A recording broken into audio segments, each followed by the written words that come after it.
Nothing shall we know if we follow on to know the Lord.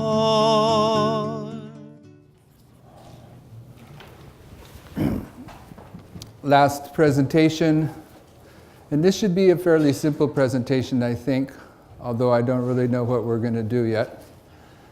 But the last presentation we read the quote where Sister White says the seven thunders represent a delineation of events that transpired under the first and second angels' messages. And that is the history of 1798 to 1844. The third angel's message arrived in 1844. Therefore, the history of the first and second angel's message ends with the arrival of the third. That's why we're saying from 1798 to 1844 is, according to Sister White, typified by the seven thunders in Revelation 10, but she says that they also represent future events that will be disclosed in their order, emphasis on order always, and this is the Sunday law. So we're saying that this history here at the beginning of Adventism from 1798 until the door closed on 1844 is typifying the history of 1989 until the door closes at the Sunday law. This is the future events that Sister White calls the seven thunders.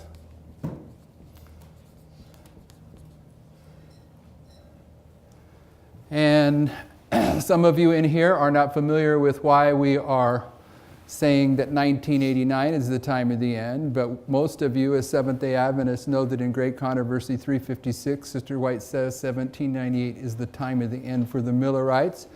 At that time, the book of Daniel was unsealed, and there are many prophetic passages in the scriptures that talk about the 1260 years of papal rule, but the one verse in the Bible that marks specifically 1798 at the time of the end is Daniel 11 verse 40, which says, "And at the time of the end shall the king of the south push at him, him being the king of the north." So the king of the south in that passage was atheistic France that began a war. The Hebrew word push means war against. In 1798, at the time of the end, the atheistic France began a spiritual war, a physical war against the papacy by taking the Pope captive, and that marked the time of the end. But the verse continues on and talks about the point in history where the papacy, the king of the north, who receives its deadly wound here, will retaliate against the king of the south. And Daniel 11 verse 40 is identifying that in 1989, when the Vatican and the United States formed a secret alliance and swept away the Soviet Union, that verse 40, part B, was fulfilled, and that marked the time of the end for the end of Adventism. So the time of the end for the beginning of Adventism and the time of the end for the end of Adventism is in one verse, Daniel 11, verse 40. And this marks the beginning of both of these reform lines. The darkness here, of course, is the Dark Ages. The darkness here will be dealt with as we continue on in our studies. So we're saying this is the seven thunders, and this is the seven thunders. And what I'm wanting you to see here is that Manasseh was the seventh of the last seven kings of Judah. Seventh king being Zedekiah. And the first of the last seven was Manasseh. Yeah. Okay. This is in your notes. I'm just putting some thoughts in place before we get started, and then I will try to explain it. Point being here is that Manasseh was carried into captivity in Babylon in 677, but he repented and came home. So there's people in Adventism that say that Miller and we are incorrect for marking 677 as the captivity of Judah because he repented and came home. And it isn't until 6 kings later with Zedekiah that Jerusalem is destroyed and they're carried into captivity. But Jesus illustrates the end with the beginning, and Manasseh is illustrating a progressive fall, and therefore The 2520 that begins with Manasseh concludes in 1844, and the beginning of this prophecy is illustrating a progressive fall of a kingdom. The kingdom that's going to progressively fall here is the United States. Okay? It isn't an accident that Manasseh is the king of Judah, the southern kingdom of the 12 tribes. And the southern kingdom was made up of Judah and Benjamin.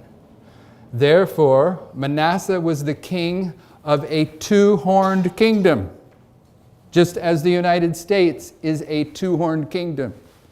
In fact, Jerusalem and Judah is called what in the scriptures? The glorious land. So Manasseh represents a progressive fall of the glorious land,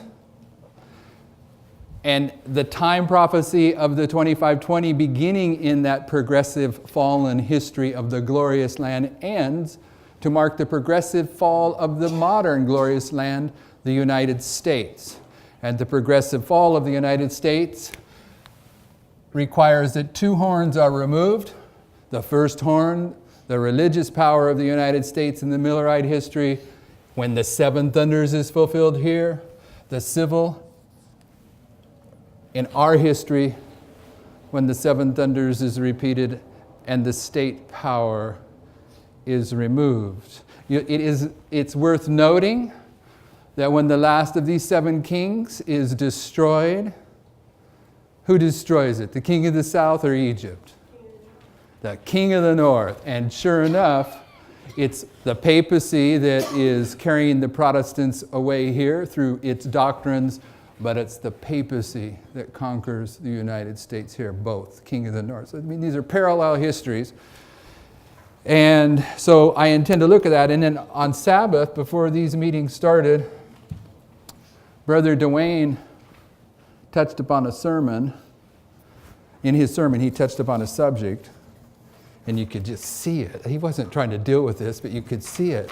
He was dealing with the fact that the last seven kings of Israel begin with Jeroboam 2 and go down to Hoshea. Okay, so we've been dealing with the fact that these seven kings from Manasseh to Zedekiah typified the seven thunders, but once you see him open up this thought in connection with the Passover celebration of Hezekiah, I went home this week and I looked up the names of the last seven kings of the northern kingdom.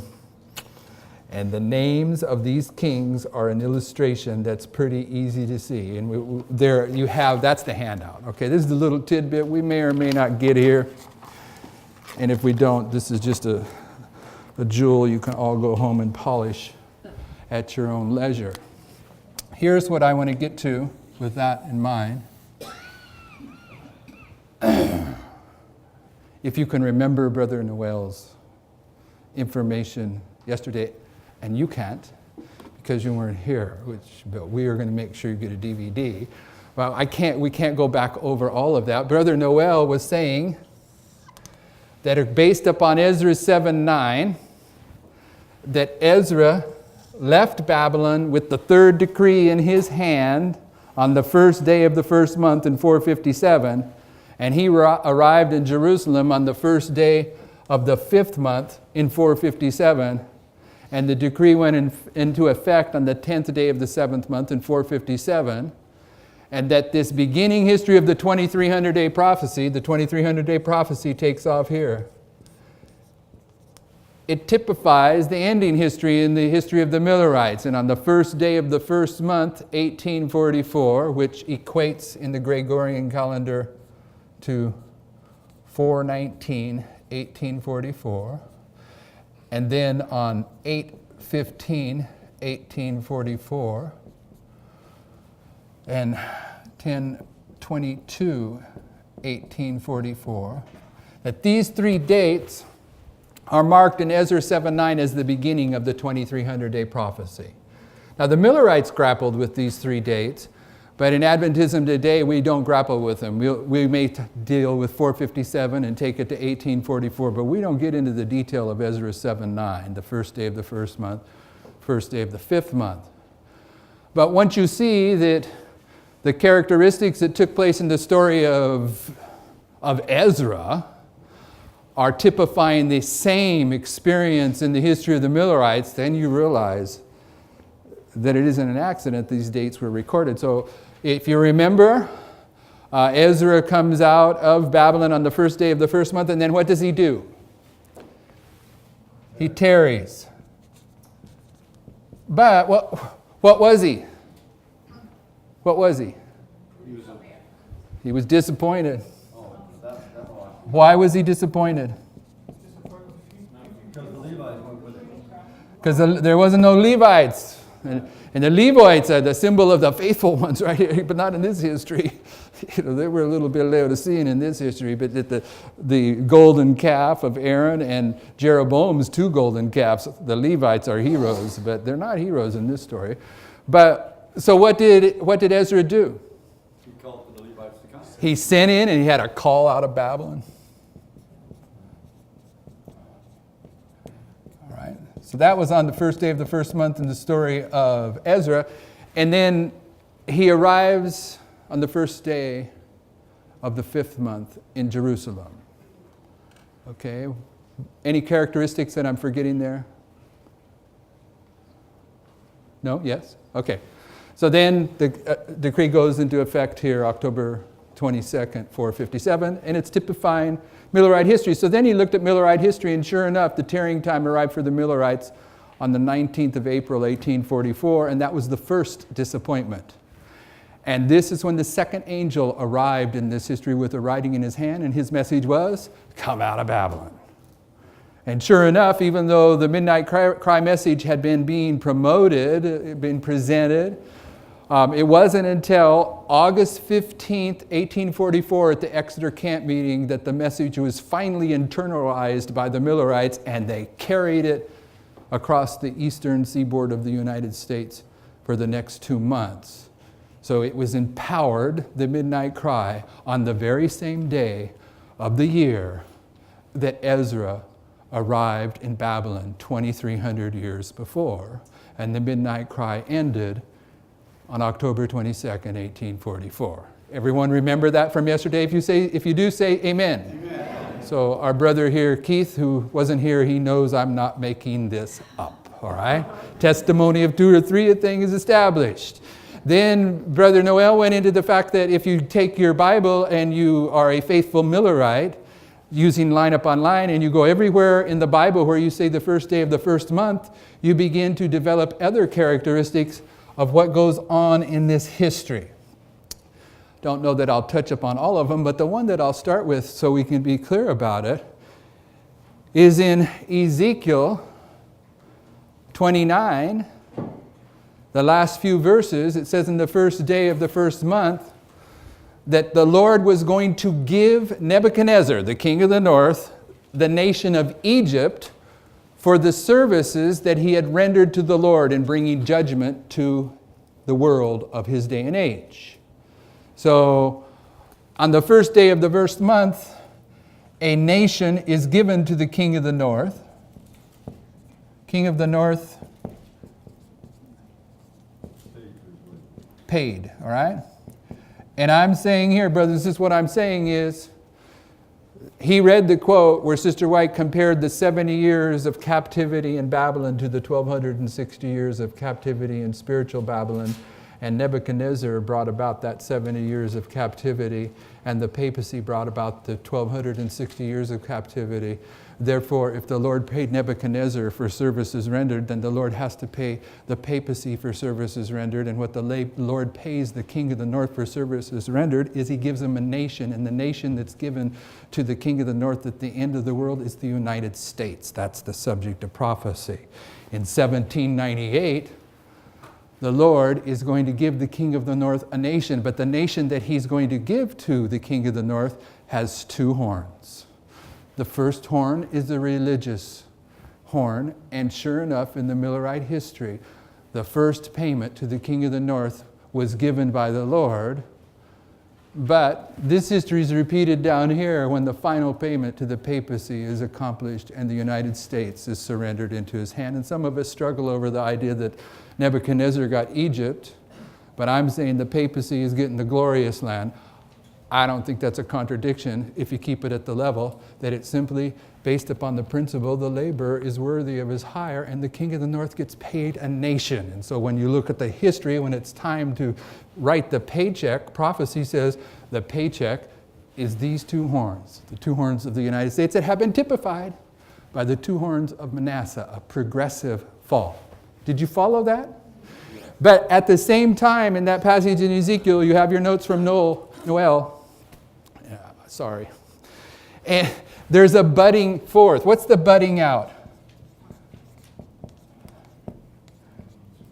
It says budding out, an opening of the mouth. But what's the budding? It's the sprinkling, okay? It's the beginning of a rain being poured out. This is the arrival of the second angel. And how does the latter rain come?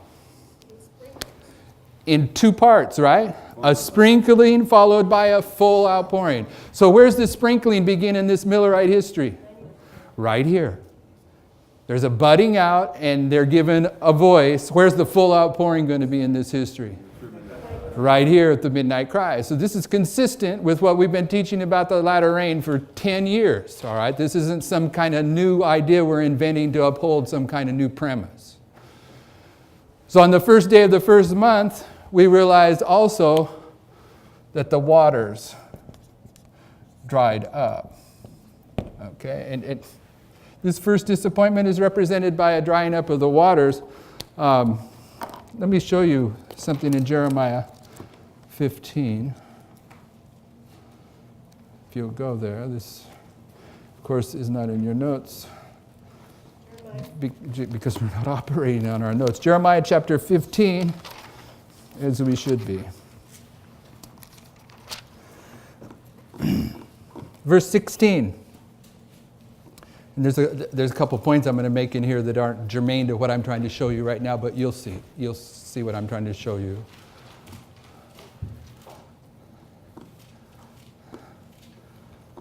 Everybody there? Thy words were found and I did eat them. When did Jeremiah eat them? 9/11. Everyone says 9/11. Okay, but we're dealing with the Millerite history, okay? He eats it on August 11th, 1840. Right? I mean, when we're considering this history, the prophets are all speaking about the end of the world, but at the end of the world, you have the beginning of Adventism and the end of Adventism, so you were correct to say 9/11, but we're trying to put in place some issues about this history.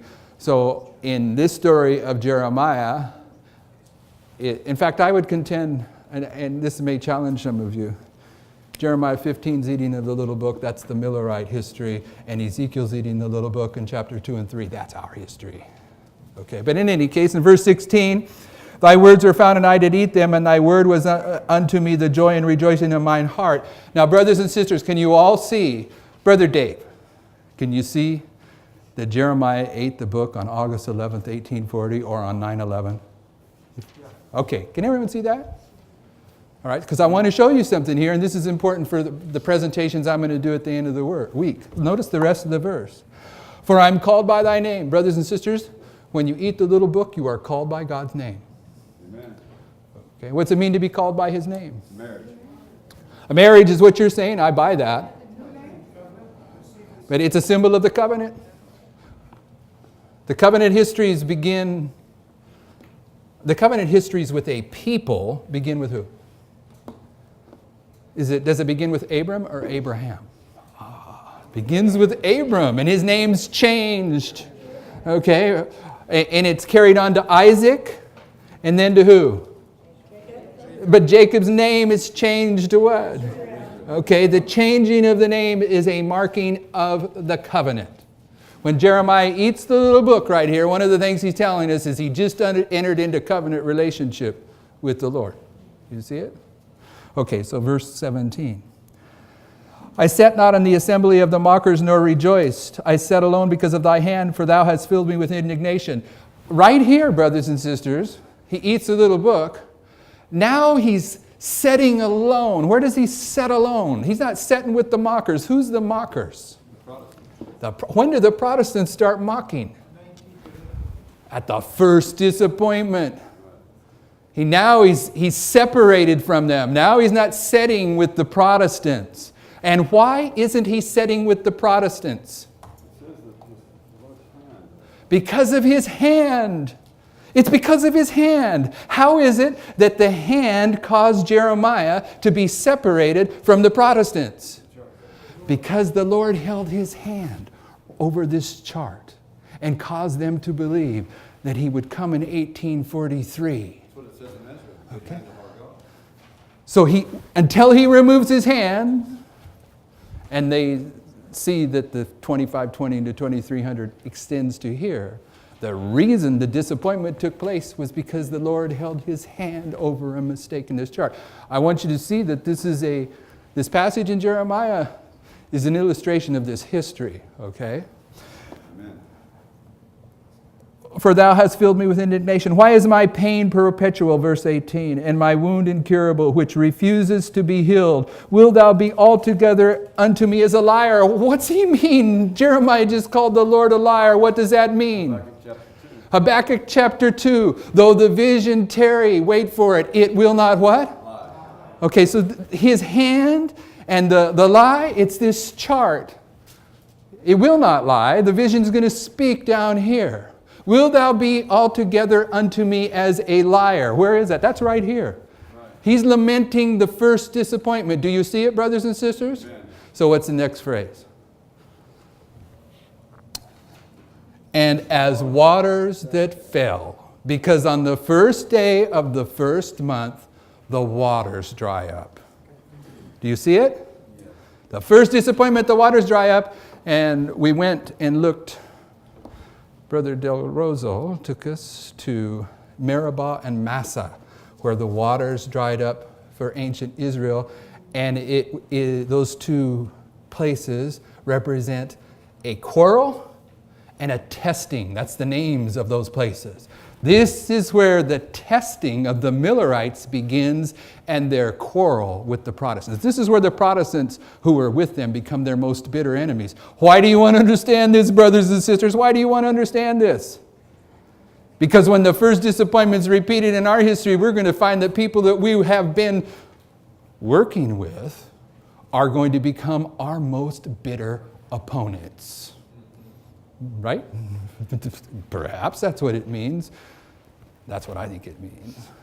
At this point, on the first day of the first month, he brought us at least two references that this is where the tabernacle is reared up, is what it said. And he brought those passages together. The rearing up of the tabernacle is done in advance of a holy convocation. This is the holy convocation of this history, the Day of Atonement. So the tabernacle gets reared up here, and he took us into passages that on the first day of the first month, the tabernacle would be cleansed. What's another word for a tabernacle? Sanctuary. One more. A temple. This is where the temple cleansing of the Millerites begins, all right? And it begins, how did they cleanse it? With the blood? With the blood, that's right. With the blood. Okay. Being cleansed with the blood. So, okay, on the first day of the first month, the test begins for the Millerites. The argument. Let's use Isaiah's words, okay? What's Isaiah's words for this? Debate. The debate. This is where the debate begins at 9/11, but we're putting it back here at the first disappointment of the Millerites. This is Meribah and Massa. And this is where the temple cleansing begins for the Millerites.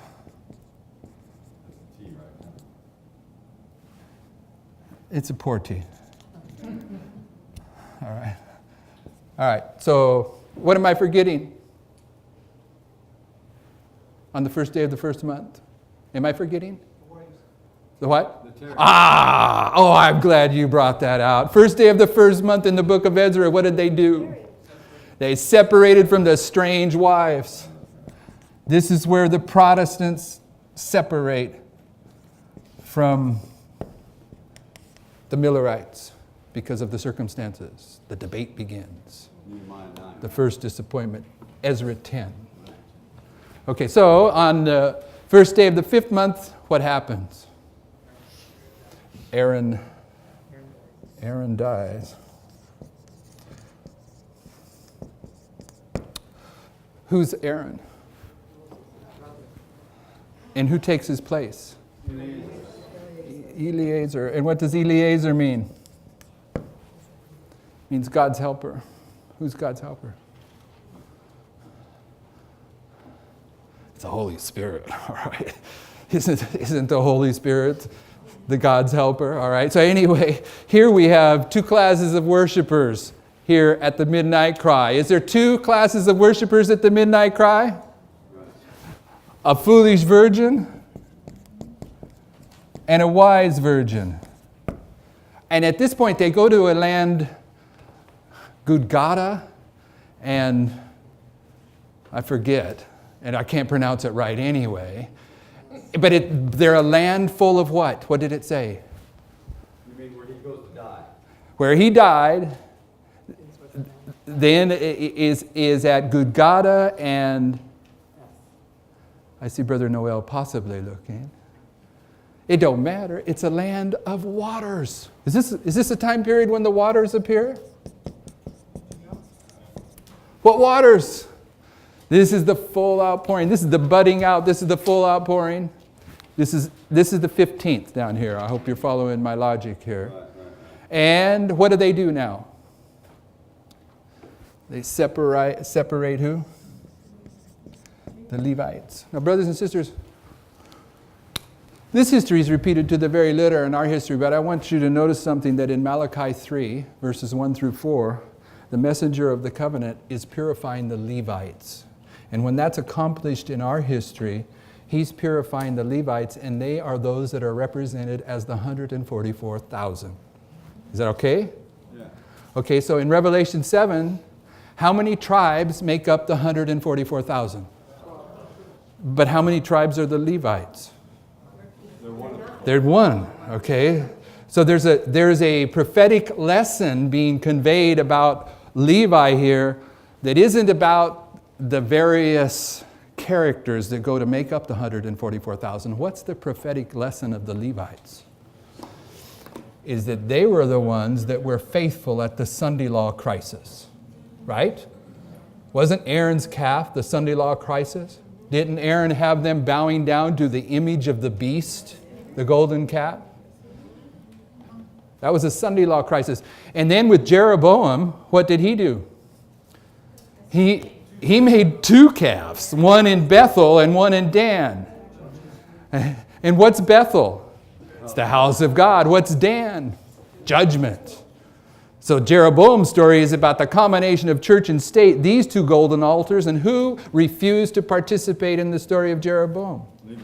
Levi. So both cases you have the Sunday law illustrated, and it's Levi that's faithful. So when it comes to this purification process here with the Millerites, but more, this is imperfect. You know what I mean? This is imperfect. The Millerite history is imperfect. It's pointing forward to our history, which is the perfect fulfillment, right? Do you follow my logic based upon the last presentation? It's not the final fulfillment. It's not the final fulfillment. But in our history, when it's the perfect fulfillment, the people that are being purified as Levites, why are they being purified? Be lifted up as an ensign. Because they're going to be the ones that are faithful in the Sunday law crisis. Do you follow the logic? Okay, everyone follow the logic? So, from here to here, brothers and sisters, from here to here, this is the Protestants being tested. You with me? Why? Judgment begins with the house of God. Does everyone understand that? Yes. The Protestants were God's people in this history, and their testing process begins when the divine symbol comes down. Let me ask you a question. Is Jesus our example in all things? Yes. When did the divine symbol come down on Jesus? And his baptism. At his baptism. And what did he do then? He was tested. How was he tested? In the wilderness. How many tests? 3. The divine symbol comes down. There are 3 tests for the Protestants. Okay. First test. Are you going to eat the manna? Okay. Second test, visual test. This chart. Third test right here. What happens? Door closes. What happens simultaneously? Second angel comes down. What's he have in his hand? A writing, Sister White says. What does that mean? What does that teach you? The Millerites now have to eat the message of the second angel, correct? And they're going to have a visual test. What's the visual test? It's the living testimony during the midnight cry that leads to what? The closed door. All right. But here, brothers and sisters, you kind of agreed, didn't know that you were agreeing to this, and you may protest it. But you followed the logic. The Levites here on August 15th, 1844, the Millerites that are being purified as the Levites, they're representatives of those in the perfect fulfillment that are going to receive the seal of God at the Sunday law crisis, right? You followed that logic. Yes? Say amen if you followed that logic. Say amen if you didn't follow that logic. Okay. So what that means, brothers and sisters, and this is important to see, is this temple cleansing here of the Millerites, what is it a symbol of?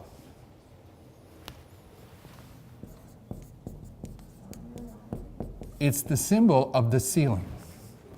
These people here, these Levites, they represent those that are faithful at the Sunday law. This is the typification of the sealing of the 144,000.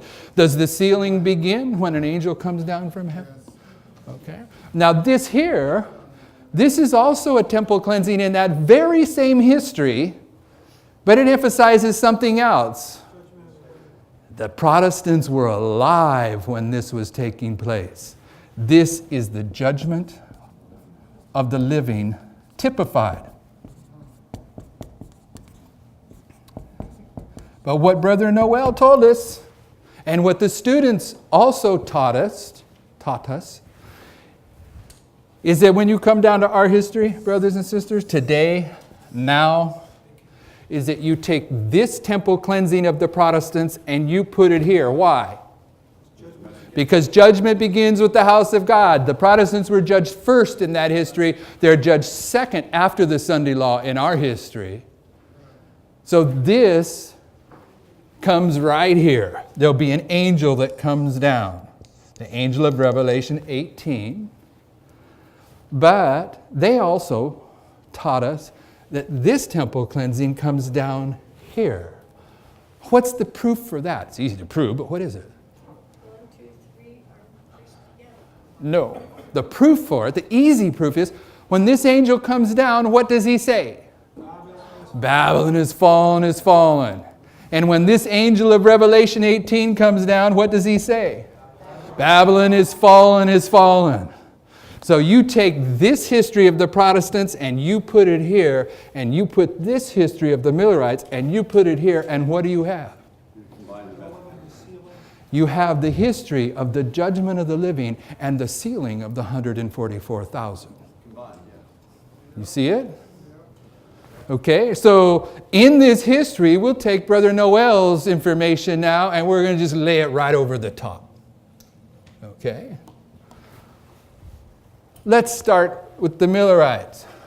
Their temple cleansing began on April 19th, 1844, and we get to take it as students of prophecy. You see it up here? And put it right here. What happens here? Tarrying time begins. Did you hear what Brother Noel was reading to us? About the importance of not moving the waymarks? What waymarks? The waymarks of the parable of the 10 virgins. What are the waymarks in the parable of the 10 virgins? There are 3. You know, the 3 waymarks in the parable of the 10 virgins are the 3 waymarks of Ezra 7:9. They're the tarrying time, the midnight cry, and the closed door. Now, would it be wrong to put the closed door where the tarrying time goes? Oh, it would be a work of Satan, according to Sister White.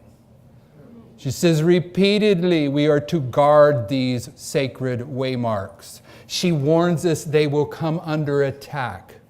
And maybe they're going to come under attack from the Lutheran Church. Did you know that? It's going to come from the Lutheran. Is it going to come from the Lutheran Church? Is it going to come from the Adventist Church? No.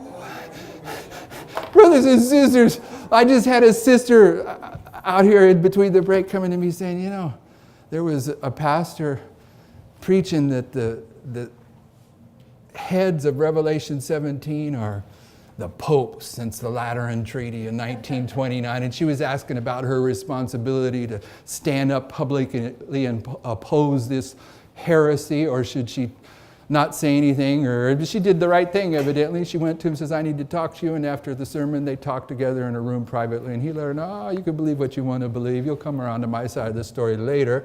But some people in the church knew that she'd hit the pastor up about it. And they came to her and said, so what did he say? And she told them what he said. And they acted, oh, well, who cares? Brothers and sisters, Adventist church don't care about these things. They don't know about these. I'm not trying to be critical or rude. I'm trying to be factual about where we are in history. Okay? Who do we have to worry about changing the waymarks around? The Adventist church, the Lutheran church, or does it happen right here in this movement? Oh, that kind of brings it a little bit too close for comfort, perhaps. This is the tarrying time, brothers and sisters, upon several biblical witnesses. What else is it? It's the first disappointment. Are we going to have a second disappointment? What's the second disappointment? I'll tell you what the second disappointment is. At the Sunday law, Brother Dwayne's going to look around. He's going to realize I have the mark of the beast and he has the seal of God. And he was hoping me and him are going to stand together and proclaim the loud cry message, and he's going to wake up to the fact that I'm the one that's going to bring the Catholics out to his house to throw them in jail. There's definitely a disappointment coming at the Sunday law. That's our great disappointment, when you realize your wife has just left you to receive the mark of the beast, or your children have turned against you. This is the great disappointment. But we have a first disappointment, and based upon this history, our first disappointment comes right here. And what happens at the first disappointment? Think it through. This is not, as you know, this is not in your notes here. This is off the top of our heads. Think it through. What happens here? The people that you've been working with, when this first disappointment comes, are going to become your most bitter opponents. Separation process takes place. What's the message here? Out of Babylon. Is that the message of Revelation 18 verses 2 and 3?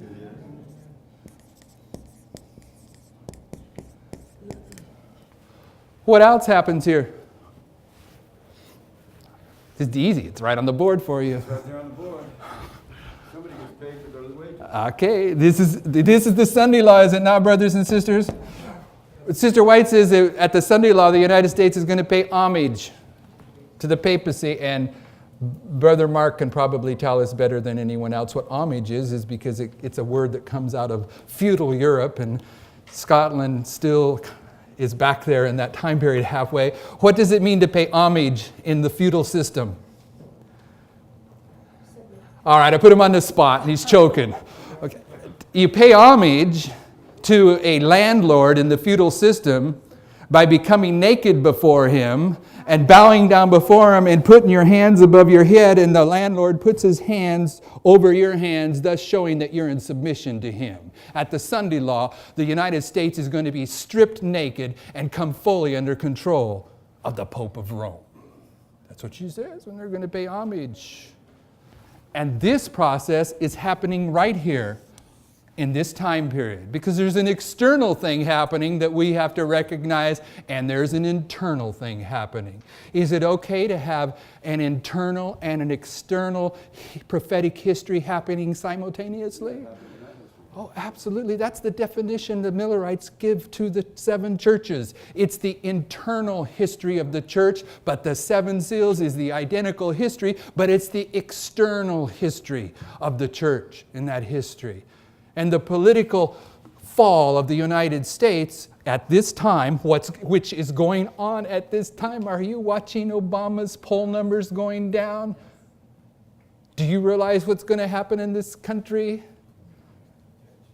You know, I wasn't a Christian until I was 25 years old, but so I watched a lot of foolishness on TV and in the movies, and I don't remember the story, but probably some of you do remember it. There's a story by Edgar Allan Poe, which was one of the most corrupt individuals of history. It's called The Pit and the Pendulum. You know that story? Ever remember that? What happens when the pendulum swims way over here to liberal Democrats and it gets right here to the height? What happens next? It swings back down to the conservatives, who are already prepared to force the Sunday law down your throat, brothers and sisters, especially if there happens to be an economic crisis. This external stuff's happening right now, all right? The papacy's being paid, if you want to believe it, upon God's prophetic word. What else happens? There's a budding out that takes place, the sprinkling. Christ breathes upon his disciples in advance of the full outpouring over here. What else happens? The testing begins when the waters are dried up. And the debate, the quarrel. Between who? Once again, is this between us and the Lutherans? No. Us and us. Yeah.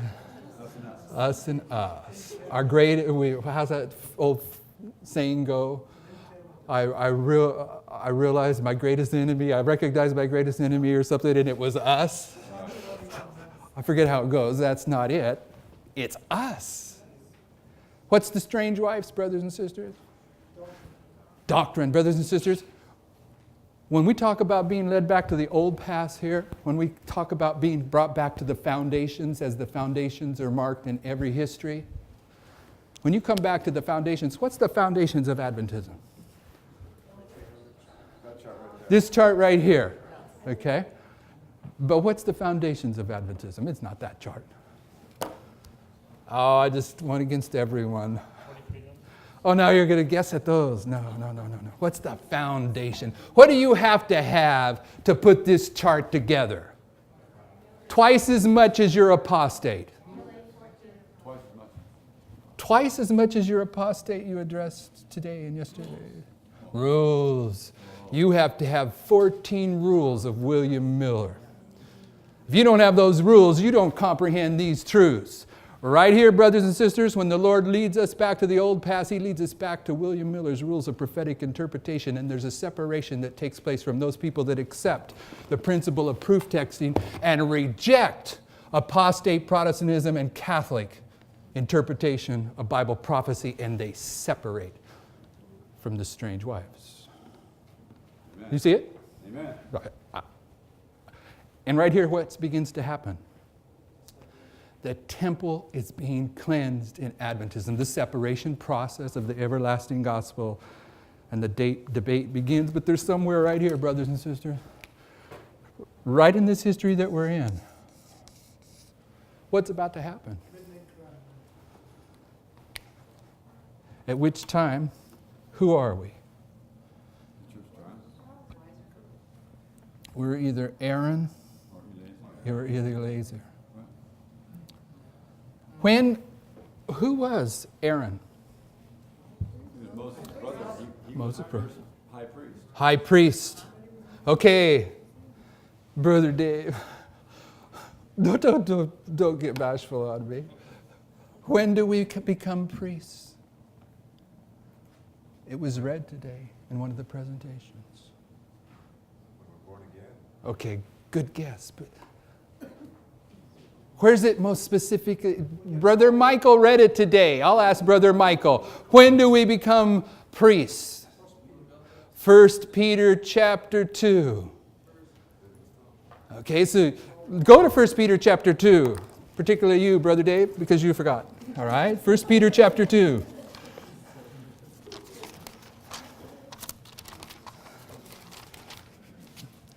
Let's start at verse 3. If so ye have tasted that the Lord is gracious. When do we taste that the Lord is gracious? 9/11, August 11th, 1840. To whom coming as unto a living stone, disallowed indeed of men, but chosen of God and precious, ye also as lively stones are built up a spiritual house and a holy priesthood to offer up spiritual sacrifices. Who offers up spiritual sacrifices? The priests. Notice verse 9. But ye are a chosen generation, a royal priesthood. Brothers and sisters, do all the prophets speak about the end of the world? Yes. So which generation is the chosen generation? It's the fourth generation of Adventism. And they're a priest. And when do they become priests? When they enter into covenant. When do they enter into covenant? When they eat the little book. So did Aaron eat the little book back here? He's someone that ate the little book and became a priest in covenant relationship with Jesus Christ. But when you get to the midnight cry, what do we find out? He had no oil in his vessel. And Eleazar is given his mantle. Why? He had oil. And now the purification process of Malachi 3 is accomplished as the Lord prepares an offering, like as unto the days of old, to lift up here at the Sunday Law. Everyone see these things? This is pretty much the outline that I hope we can retain in our memory banks for the rest of this prophecy school as everyone begins to make points of references based upon them. How much time do I have? 15 minutes. Okay, let's that's what I wanted to say. Do you all understand it? I mean, follow it? Amen? So can you teach it? Amen? Okay. You have to be able to teach it, right? Why do you have to be able to teach it? Go to Ezekiel 2 and 3, brothers and sisters. Because there's somebody you're going to be responsible for. Ezekiel 3. I said 2 and 3 because that's the way I remember it, but we can start at 3. Verse 1 of Ezekiel 3.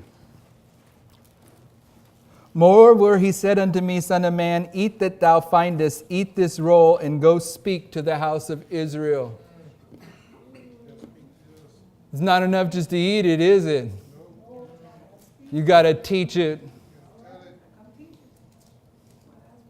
What do you got to teach, sister? You got to teach verse 2. It says, so I opened my mouth, and he caused me to eat that roll. And he said unto me, Son of man, cause thy belly to eat, and fill thy bowels with this roll that I give thee. Then did I eat, and it was in my mouth as honey for sweetness. And he said unto me, Son of man, go get thee unto the house of Israel, and speak with my words unto them. Unto them. Some people say there's no thus saith the Lord for this issue. Just said, go speak to the house of Israel. What does it say along with that? Verse 5, for thou art not sent to a people of a strange speech of a hard language, but to the house of Israel. 3 times. Not to many people of a strange speech and of a hard language, whose words thou canst not understand. Surely had I sent thee to them, they would have hearkened unto thee. But the house of Israel will not hearken unto thee, for they will not hearken unto me. For all the house of Israel are impudent and hard-hearted. So it's not enough to eat it. What do you got to do? You got to teach it. And you don't just have to teach it. Who do you have to teach it to? Who's the house of Israel? Seventh-day Adventist Church. Knowing they're going to deny you. And what happens when you do that? Did I read verse 7? Not yet. But okay, let's read verse 8. This is what happens if you do it, my brother, Maurice. It says, Behold, I have made thy face strong against their faces, and thy forehead strong against their foreheads. Does Ezekiel agree with the other prophets, Brother Maurice? Yes, he does. Does he agree with himself? He does? Does he say anything about a forehead? Yeah. Chapter 9 of Ezekiel talks about a seal on your forehead.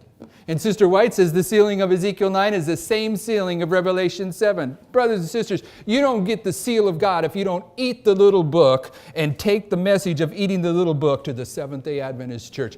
Your forehead doesn't get worked with by the Holy Spirit if you don't do it. That's not my opinion. That's the word of the Lord.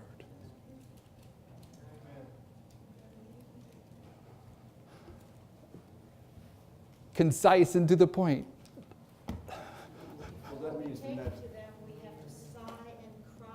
Oh yes, line upon line. We can't just go there like Jehu and cut them down. Even if it's right, we have to sigh and cry. We have to. Hey, brothers and sisters, you really can't do it any other way. Go to chapter 2 of Ezekiel, verse 1. I mean, you can, but it says, And he said to me, Son of man, stand upon thy feet, and I will speak unto thee. And the Spirit entered unto me when he spake unto me, and set me upon my feet, that I heard him that spake unto me. If you hear this message, what happens? You stand on your feet. How do you stand on your feet? The Spirit entered in. The Spirit stands you up. When you stand up, brothers and sisters, and take this message, if it's in fulfillment of this passage in Ezekiel and in Jeremiah and in Revelation, you're doing a work that is being empowered and led by the Holy Spirit. Okay, I admit you could be a Jehu, but the hard part isn't whether you're going to be a Jehu.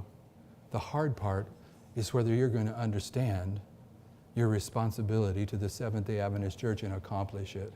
The only way you're really going to be able to accomplish it is if you eat the little book, and if you eat the little book, you're going to accomplish the incarnation in your life, and it may be some rough words, because the incarnation is talking about the cleansing of the temple in this history. And how does Christ cleanse the temple? My brother Michael said something today, and it was accurate, but I don't really believe that it's the point.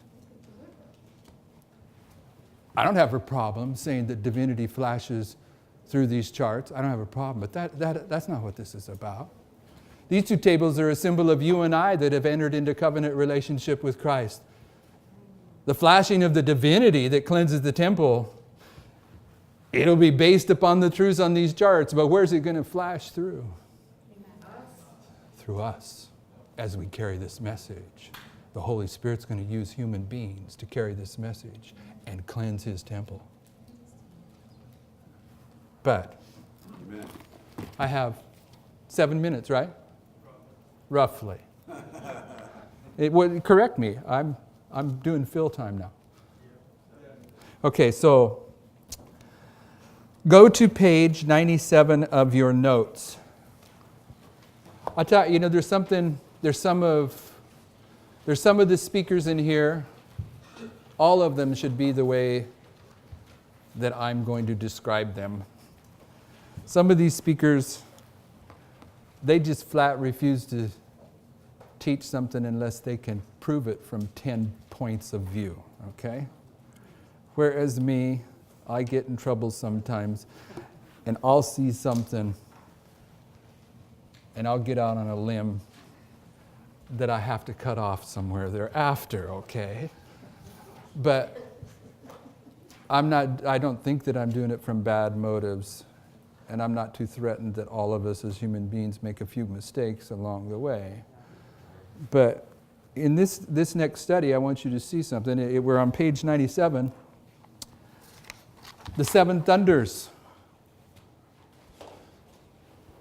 are the seven kings at the end of Judah, and now we're seeing they're also the last 7 kings at the end of Israel.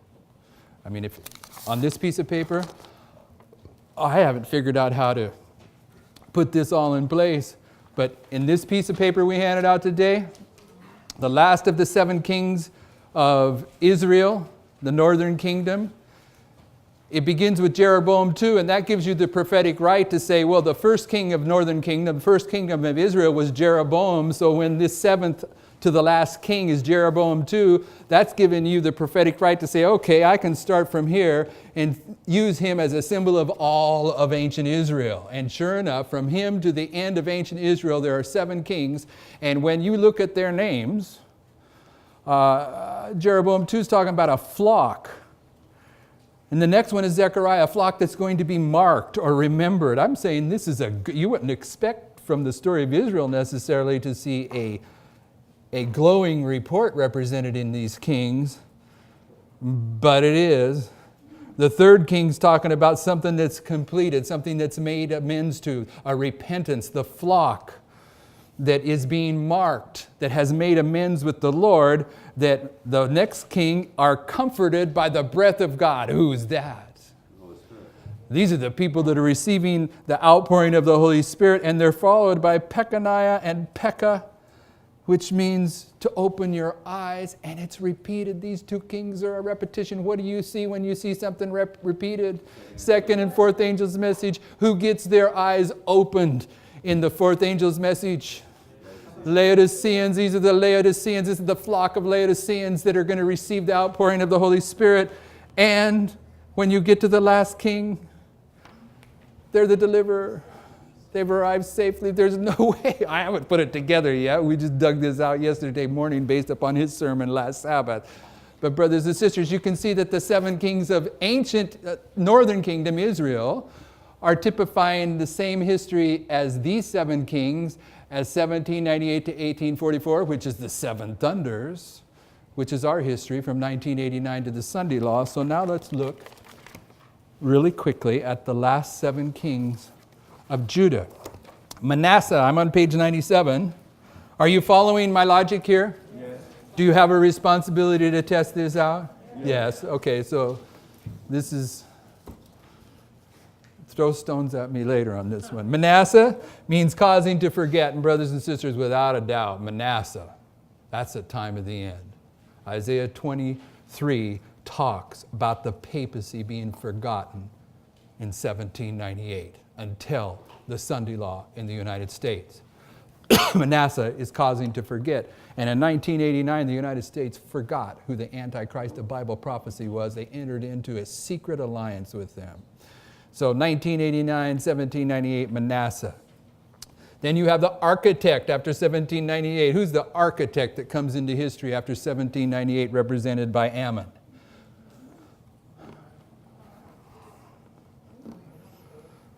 Okay, let's see, this is where I'll go easy, because in our school, we have like 3 or 4 kings in here that we got a little bit of wiggle room on that we're still working through, but it's there. Josiah, who's Josiah? The foundation of God. Okay, this is the Millerite history. This is the 7 thunders. Jehoiahaz, Jehovah sees. Jehoiahaz was carried to Egypt, and his name means Jehovah seized. He seized him and took him to Egypt. Jehoiakim means God will raise. Jehoiachin means tarry, among other things.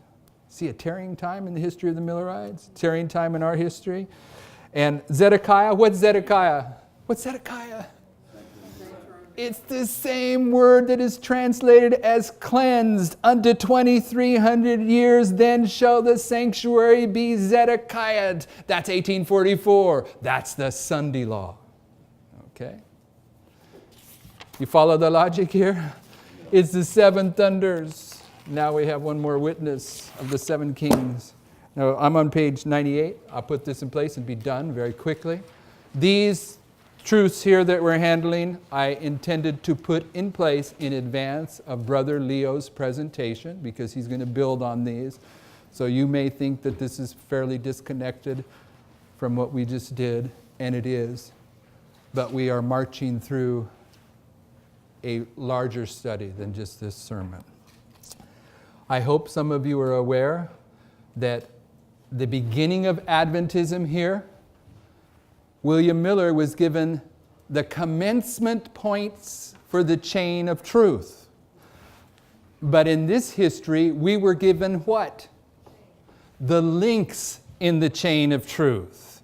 He was given the commencement, we're given the links, and the links in the chain of truth are the 3-1 combination that you can begin in the garden with Adam and Eve, and you can walk it all the way through to the second coming of Christ.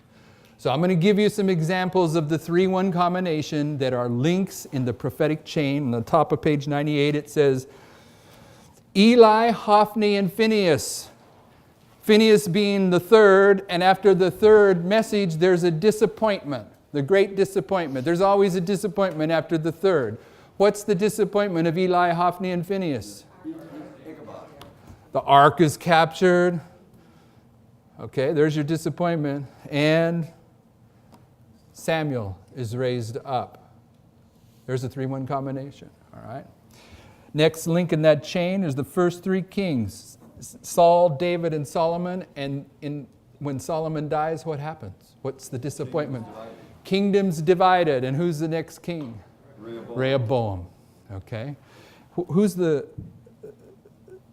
I skipped over to make my point. Here's another link in the chain. The 3 decrees, who are they?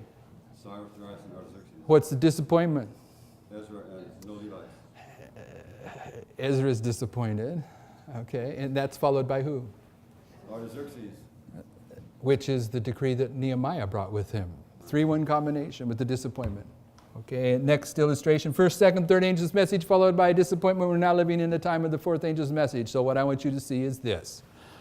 When it comes to Jehoiakim, which means God rises up, he represents the first angel's message, because on August 11th, 1840, God rose up. He put 1 foot upon the land and 1 foot upon the sea, and on 9/11, the Lord arose to shake terribly the earth. That's Jehoiakim.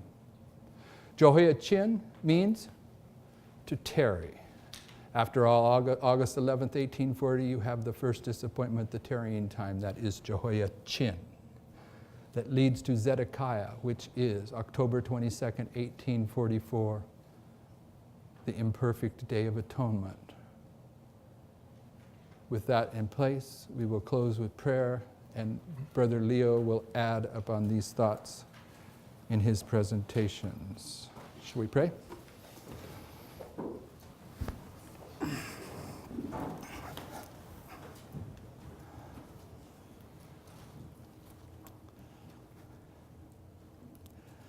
Heavenly Father, there's some, no doubt, that are here that are coming to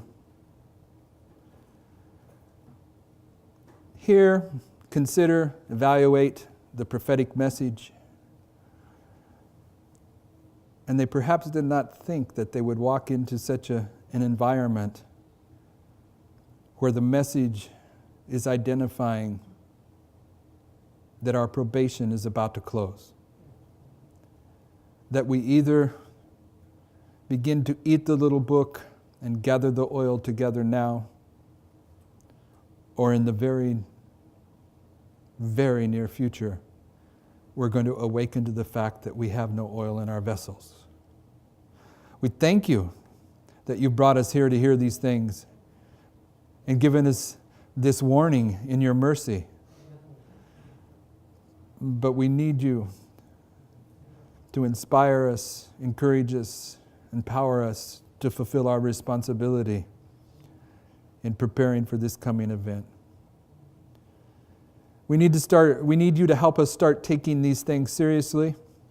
Start considering that our lackadaisical attitude about these serious present realities genuinely means that we may not only be losing our own soul, but that we are being covered with the blood of souls that you understood was our responsibility to warn, which we may have failed to do because of our Laodicean condition. Help us to understand the seriousness, the implications of these things that we're studying, and make us understand this isn't simply a camp meeting, to draw aside from our secular activities.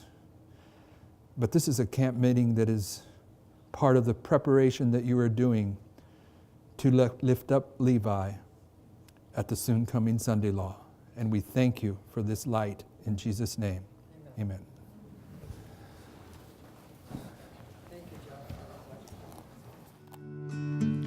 Then shall we know if we follow on